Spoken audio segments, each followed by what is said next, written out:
नमस्कार मित्रों, आज सीधू ने सच में हमारे साथ देश के वरिष्ठ राजपुरुष, देश के विदेश मंत्री और वित्त मंत्री रहे यशवंत सिन्हा जी जुड़े हैं। यशवंत जी, आपका सीधू ने सच में स्वागत है।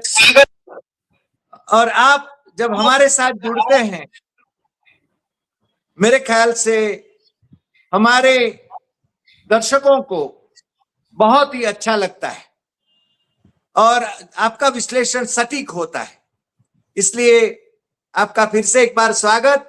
और आज जो बात करेंगे, ट्रम्प भाई का खेल क्या है, ईरान का खेल क्या है, इजराइल का खेल क्या है और मोदी जी कहां फंसे हुए हैं, क्योंकि पाकिस्तान को चीफ पीस नेगोशिएटर के नाते बताया जा रहा है और जिस प्रकार से हमारे विदेश मंत्री ने बचकाना बयान दिया है, तो इसके बारे में भी आपकी राय आप हमें बताएं और आपका विश्लेषण भी बताएं, क्योंकि ये युद्ध न केवल मध्य पूर्व के लिए बल्कि पूरी दुनिया के लिए महत्वपूर्ण है और उसकी इंपैक्ट भी दुनिया भर में होगी और हो रही है। भारत में भी जिस प्रकार से गैस और पेट्रोल पंप पर लाइनें लगी हुई है, गैस के लिए भी लाइनें लगी हुई है, मगर सरकार कह रही है कि कोई चिंता की बात ही नहीं है। खैर, सरकार तो सरकार होती है और मोदी सरकार तो विशेष रूप से मोदी सरकार है। और वैसे भी मोदी जी आजकल कुछ और मसलों में भी फंसे हैं, तो आपसे अनुरोध है कि आप खुलकर हमारे साथ, हमारे दर्शकों के साथ बात करें। फिर से एक बार आपका स्वागत। सिन्हा बहुत बहुत धन्यवाद, बहुत धन्यवाद हरि भाई जी। मुझे भी आपके साथ जुड़कर, आप जैसा जानते हैं, और आपके दर्शकों के साथ, व्यूअर्स के साथ अपनी बात पहुंचाने में बहुत खुशी होती है। बहुत लोग ये मानते हैं कि मैं मोदी विरोधी हूं और इसलिए मैं सरकार की शिकायत करता हूं। ये बिल्कुल गलत बात है। मैं मोदी विरोधी नहीं हूं, मैं देश के साथ हूं और देश के हित में जो बातें होती हैं वही मैं कहने का प्रयास करता हूं। अब मैं इस उम्र में पहुंच चुका हूं जहां मेरी कोई ख्वाहिश बाकी नहीं है, कोई अभिलाषा नहीं है कि मुझे ये पद मिल जाए, वो पद मिल जाए। मेरी एक ही चिंता रहती है, वो चिंता रहती है देश की। और आपके साथ देश की बात करते हैं तो इसलिए मुझे अच्छा लगता है। अब जो प्रश्न आपने पूछा, आज हम बुरी तरह फंसे हुए हैं। जो हमारे पड़ोस में ही कुछ हो रहा है, जो कुछ हो रहा है वो हमारे लिए घोर चिंता का विषय है और उसका असर सीधे हमारी अर्थव्यवस्था के ऊपर पड़ रहा है और रोजमर्रा की जो जीवन है आम लोगों का, उसके ऊपर पड़ रहा है। अब हम कहते हैं कि एलपीजी की कोई कमी नहीं है। मेरे अपने स्टाफ मेंबर्स जो हैं, घर में रहते हैं, वो एलपीजी बाजार से खरीद कर लाते हैं, अपना चूल्हा जलाते हैं। आज मुझे पता चला कि बहुत प्रयास करने के बाद भी उनको एलपीजी नहीं मिल रहा है। मेरे पास तो पाइप्ड गैस सप्लाई है, तो मुझे कोई दिक्कत नहीं है, लेकिन उनको दिक्कत है जो सिलेंडर चाहते हैं। उसी तरह जैसा आपने कहा, पेट्रोल स्टेशंस पर लंबी लाइनें लगी हुई हैं और ये नहीं है कि ये सब पैनिक बाइंग हो रहा है। लोग, जरूरत जिनकी होती है वही लोग पेट्रोल स्टेशन पर भी जाते हैं, कोई दृश्य देखने के लिए नहीं जाते हैं या एलपीजी का सिलेंडर खरीदने की कोशिश करते हैं। तो ये स्थिति हो गई है। और जब अमेरिका ने आक्रमण किया ईरान के ऊपर, उसी समय हमको समझ जाना चाहिए था कि इस तरह की दिक्कत हो सकती है और उसका उचित उपाय करना चाहिए था। मोदी जी ने जो पार्लियामेंट को संबोधित किया, उसमें उन्होंने कोविड के टाइम्स का जिक्र किया। कोविड में सरकार बुरी तरह फेल हुई थी और आप जानते हैं कि हजारों हजार की संख्या में कैसे बिहार, उत्तर प्रदेश के जो मजदूर हैं वो घर लौटने को बाध्य हुए थे वो दृश्य शायद देश कभी भूल नहीं सकता है। तो कोविड मिसमैनेज हुआ था। कोविड को एग्जाम्पल नहीं है कि आज के दिन कोट किया जाए कि जिस तरह कोविड मैनेज किया था उसी तरह इस क्राइसिस को भी मैनेज करेंगे। मुझे अफसोस है ये कहते हुए कि ना कोविड इन्होंने ठीक से मैनेज किया, न इस क्राइसिस को ठीक से मैनेज कर पा रहे हैं, और लोग दिक्कत में हैं। बहुत से लोगों का रोजगार चला गया है, बहुत सारी फैक्ट्रियां बंद हो गई हैं, और ये केवल ऐसा नहीं है कि पेट्रोलियम पदार्थों का संकट है, इसमें फर्टिलाइजर का संकट है, यूरिया जो उस क्षेत्र से आता है उसका संकट है। तो अभी किसी का मौसम शुरू होने वाला है, आप जानते हैं इस समय भारी मात्रा में यूरिया की जरूरत होगी, तो उसका इंतजाम होना चाहिए। इन सब में मुझे लगता है कि कहीं ना कहीं सरकार को जो प्रयत्न करने चाहिए थे वो प्रयत्न नहीं हुए। अब एक इसका दूसरा पक्ष है, और उसको कह के मैं अपनी बात को समाप्त करूंगा। वो दूसरा पक्ष है हमारे विदेश मंत्री जी का बयान। आपने कहा कि बचकाना बयान था, मेरे हिसाब से बिल्कुल बेतुका बयान हमारे विदेश मंत्री जी ने दिया। ये जब उन्होंने कहा कि हम दलाल नहीं हैं, दलाल देश नहीं है, तो पाकिस्तान इसका मतलब दलाल देश है, और वो अगर शांति स्थापित करने के लिए कुछ कर रहा है तो वो दलाली कर रहा है। इसका मतलब कि पंडित नेहरू भी दलाल थे, जितने प्रधानमंत्री हुए हैं जिन्होंने विश्व में कोशिश की कि शांति स्थापित हो, वो सब दलाल थे। अटल बिहारी वाजपेयी दलाल थे, क्योंकि सबसे ज्यादा तो उन्होंने कोशिश की कि पाकिस्तान के साथ शांति स्थापित हो। वो लाहौर गए, तो लाहौर गए तो इसका मतलब कि दलाली में गए। ये क्या मतलब क्या है इसका? और हमारे विदेश मंत्री जी, उनका जीवन ही बीता फॉरेन सर्विस में जी। उनका जो करियर रहा है वो किसी और का नहीं रहा है, और इस तरह का आदमी जो इतना ट्रेंड जिसको होना चाहिए और लैंग्वेज का महत्व समझना चाहिए, वो इस तरह की बात कर रहा है। अगर आपको खुन्नस है पाकिस्तान से तो और कहीं निपटो उससे। ये कहना कि हम दलाली नहीं करेंगे, जबकि सारी दुनिया जानती है कि भारत को ये मौका था सबसे ज्यादा। मैं चिल्ला चिल्ला के कह रहा हूं शुरू से कि भारत को इस मौके पर शांति दूत का काम करना चाहिए। हमारे संबंध ईरान से बहुत अच्छे हैं, हमारे संबंध इजराइल अमेरिका के साथ भी अच्छे हैं, तो इसलिए भारत को शांति स्थापित करने की दिशा में प्रयास करना चाहिए था। तो वो हमने नहीं किया, और अगर पाकिस्तान कर रहा है, पाकिस्तान पर इन लोगों का भरोसा है, तो हम कह रहे हैं कि दलाली कर रहा है। ये कहां ले जा रहे हैं हम लोग विदेश नीति को, ये तो मेरी समझ में आ नहीं रहा है।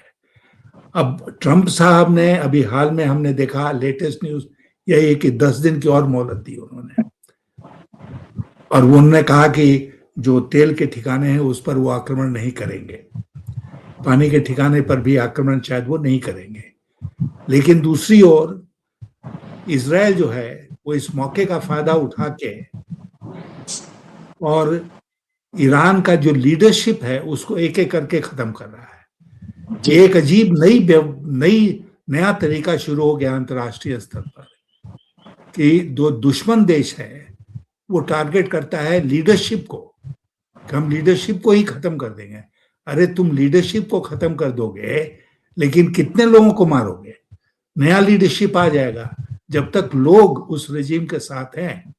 और मैं ये भी जोड़ दूं इस समय कि ट्रंप साहब ने शुरू जब किया और इजराइल ने आयतुल्लाह खमेनी की हत्या की, तो ये था कि भाई रेजिम कोलैप्स हो जाएगा, रेजिम चेंज हो जाएगा। सब कैलकुलेशन उनके गलत हुए, उनकी इंटेलिजेंस फेल हो गई।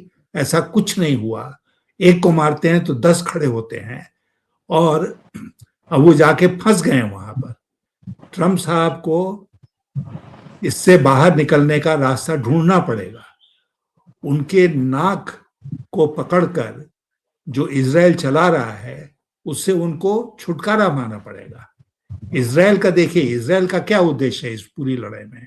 इजराइल का उद्देश्य ये है कि उन्होंने सब मिडिल ईस्ट में जितना चैलेंज था सब खत्म कर दिया, केवल एक ईरान बचा था। उन्होंने सोचा कि अमेरिका की मदद से वो ईरान को भी खत्म कर देंगे, वहां पर भी एक ऐसे रेजीम की स्थापना करेंगे जो कि बहुत अच्छा संबंध इसराइल के साथ बनाएगा, उसके कहने पर चलेगा और उस पूरे क्षेत्र में इसराइल का एक तरह से एक छत्र साम्राज्य स्थापित हो जाएगा। ईरान ने ये नहीं माना। तो इसराइल जो है वो आज के दिन उसकी क्या भूमिका है? उसकी भूमिका एक हत्यारे की है, एक हत्यारा जो लोगों को मार रहा है, उसके पास मिसाइल्स हैं या जो भी हैं, उससे वो लीडरशिप को मार रहा है। मैंने बहुत दुनिया देखी है, ऐसा मैंने कभी नहीं देखा। हिंदुस्तान पाकिस्तान का भी युद्ध देखा है, लेकिन ऐसा कभी नहीं देखा कि हम लीडरशिप को टारगेट कर रहे हैं। सेकेंड वर्ल्ड वॉर में भी लीडरशिप को टारगेट नहीं किया गया कि जर्मनी कोशिश कर रहा है कि चर्चिल को मार दें, चर्चिल कोशिश कर रहा है कि हिटलर को मार दें। तो एक नया तरीका इजराइल ने शुरू किया है और दुनिया के देशों को इसके बारे में चिंता करनी चाहिए, इसकी भर्त्सना करनी चाहिए कि ये बिल्कुल गलत तरीका है। एक जो स्टेट है, एक देश है, वो असैसिन नहीं बन सकता है, वो हत्यारा नहीं बन सकता है। तो ये दृश्य अभी है। मुझे लगता है कि इतने दिनों के, एक महीने के युद्ध के बाद आज ईरान मजबूत स्थिति में है। आज भी उसके पास मिसाइल्स हैं जो वो छोड़ सकता है, टारगेट्स को हिट कर सकता है और अमेरिका जैसे शक्तिशाली देश के सामने, इजराइल जैसे शक्तिशाली देश के सामने वो डटकर खड़ा है। जी सर, आपने शुरुआत में जो कहा कि आप मोदी के विरोधी नहीं हैं, हम भी मोदी के विरोधी नहीं हैं। आप तो 90 साल के हो रहे हैं और आपकी कोई अभी अपेक्षाएं भी नहीं है, क्योंकि आपने सभी ओहदे, आप आईएएस रहे, आप विदेश मंत्री रहे, आप वित्त मंत्री रहे, यानी आप ऐसा कोई ओहदा नहीं जो आपको मिला नहीं। और अटल जी की सरकार में आपने जो काम किया वो भी बेनमून था, इसलिए आपने ठीक ही कहा और हम आपसे सहमत हैं। हम भी आपके साथ जुड़ते हैं कि हम भी कोई नरेंद्र मोदी के विरोधी नहीं है, मगर देश के समर्थक हैं। नरेंद्र मोदी देश के अहित में काम करेंगे तो उनकी आलोचना होना ही है। और जिस प्रकार से यूएस के साथ और इजराइल के साथ वो गलवैया करते हैं, मेरे ख्याल से वो देश को नुकसानदेह है, ऐसा तो हम मानते हैं। अब आने वाले दिनों में जैसे जिस प्रकार से 5 दिन का इन्होंने युद्ध विराम घोषित किया ट्रंप ने, फिर 10 दिन का किया, ये ट्रंप का पराजय है या ट्रंप की योजना है कि तैयारी करके फिर उस पर अटैक करना? नहीं, देखिए, ट्रंप की नीति जो है वो इस समय बहुत कंफ्यूज्ड है। मैंने कहा ना आपसे कि उन्होंने ये सोचा था कि 2-3 दिन के भीतर वो आक्रमण करेंगे और 2-3 दिन के भीतर ईरान में रेजिम चेंज हो जाएगा और फिर एक ऐसा वहां पर ऐसी सरकार आएगी जो यूएस और इजराइल के पक्ष वाली सरकार होगी। ऐसा हुआ नहीं, तो उनका सारा कैलकुलेशन फेल हो गया है। अब वो सोच रहे हैं कि और क्या किया जाए। तो वो जानते हैं कि हम जितना आक्रमण करेंगे ईरानी जो है उतना ही लड़ेंगे। अब उन्होंने अपने ट्रूप्स को वहां भेजा है बड़ी संख्या में और ये भी एक सूचना आ रही है कि वो अब जमीन की लड़ाई जो होती है आमने सामने की, वो शुरू कर सकते हैं और ईरानियन इसके लिए पूरी तरह से तैयार हैं।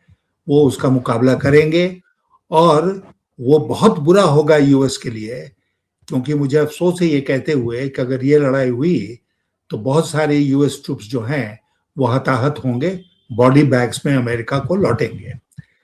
तो इसलिए ईरान झुका नहीं।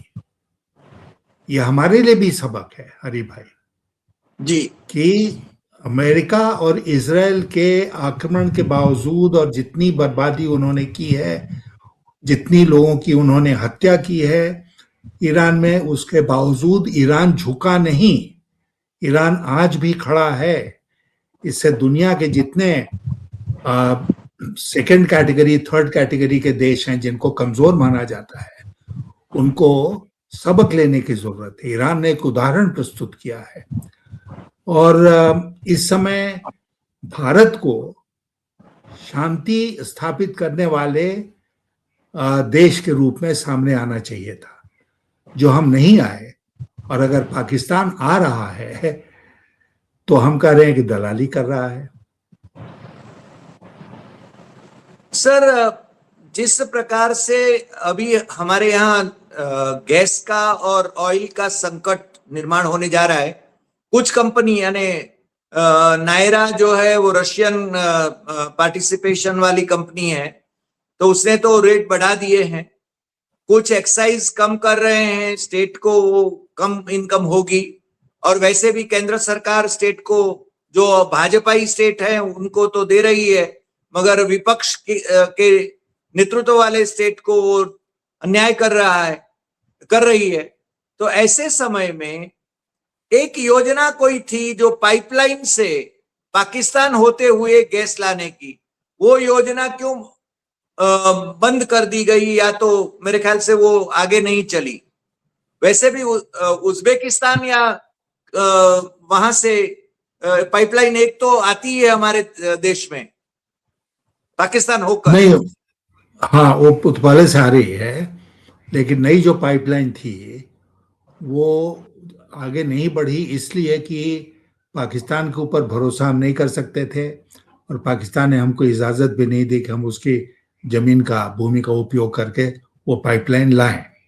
लेकिन हम उसको ला सकते थे चाबहार से, ईरान से होकर जी, और वहां से शिप से भी ला सकते थे चाबहार से, और हम पाइपलाइन से भी, अंडर सी पाइपलाइन जो होता है वो डिस्टेंस कम होता, खास करके उसको गुजरात कोस्ट में आने में, तो वो हम कर सकते थे। लेकिन वो भी पता नहीं क्यों, मुझे जानकारी नहीं है कि वो योजना क्यों नहीं आगे बढ़ी।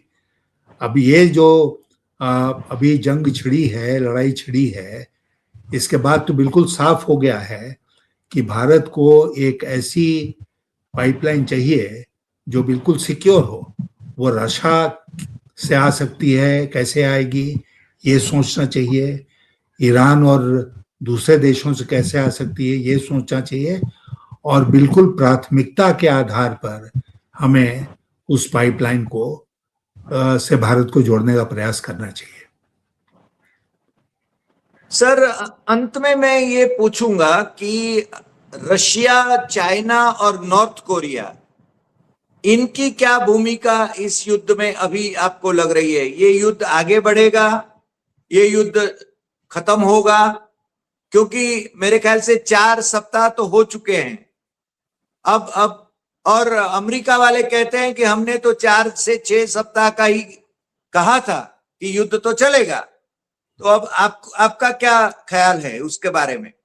देखिए, युद्ध चलेगा, और चीन और रूस और नॉर्थ कोरिया भी परोक्ष रूप से ईरान की मदद कर रहे हैं। वो ईरान के साथ मजबूती के साथ खड़े हैं, पुतिन ने तो स्पष्ट कह दिया। और वो जो है वो जितने आर्म्स वगैरह की जरूरत पड़ेगी, असला बारूद की जरूरत पड़ेगी, वो भी उनको, हमको लगता है कि वो ऑलरेडी सप्लाई कर रहे हैं।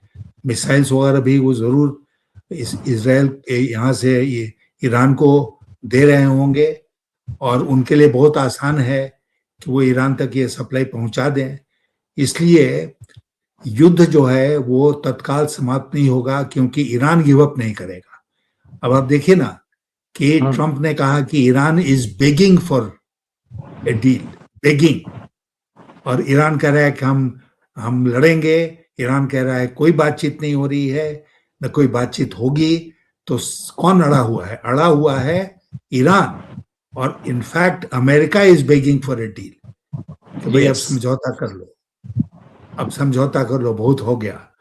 तो समझौता जो होगा वो ईरान नेगोशिएट करेगा from A position of strength, ताकतवर देश के रूप में वो करेगा। और मैं एक बात आपसे ये भी कह दूं कि अमेरिका में इस लड़ाई के विरोध में भावना बनने लगी है, सेंटिमेंट बनने लगा है। और मुझे लगता है कि ट्रंप यूं ही नहीं 10 दिन की मोहलत और 5 दिन की मोहलत दे रहे हैं। ट्रंप इसलिए दे रहे हैं कि देश उनके साथ नहीं है, इस युद्ध में। और उनके यहाँ चुनाव होने वाला है नवंबर के महीने में, उसमें बुरे फंसे हैं वो, और इसलिए उनके डोमेस्टिक इश्यूज इतने हैं और प्रेशर है कि उनको कोई ना कोई बहाना करके इस युद्ध को समाप्त करना होगा। मैं तो उनको जी। सुझाव दूंगा, और अगर मोदी जी तक ये बात पहुंचे तो मोदी जी भी ये बात ट्रंप तक पहुंचाएं कि ट्रंप को ये घोषणा कर देनी चाहिए कि हम जीत गए, ईरान हार गया और युद्ध बंद हो गया। जी, आप सही फरमा रहे हैं। मेरे ख्याल से युद्ध कैसे भी बंद तो होना ही चाहिए, विश्व पूरा यही सोचेगा, और मेरे ख्याल से अपेक्षा भी हम यही करते हैं कि युद्ध समाप्त हो जाए ताकि पूरी दुनिया पर उसका जो प्रतिकूल असर हो रहा है वो न हो।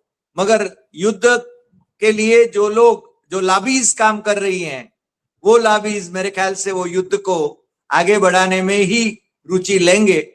मगर यानी वार्ता के मेज पर वो आए, और भले ही पाकिस्तान उसमें मध्यस्थी करे या तो मोदी जी को मध्यस्थी के लिए बुलाएं, हम चाहेंगे कि युद्ध समाप्त हो ताकि देश की जनता और दुनिया की जनता को थोड़ी राहत मिले। आज इतना ही। आप हमारे साथ जुड़े और आपने ये बहुत अच्छा विश्लेषण किया, इसके लिए आपका बहुत बहुत शुक्रिया। और फिर मिलेंगे नए एपिसोड में नए विषय के साथ। नमस्कार सर।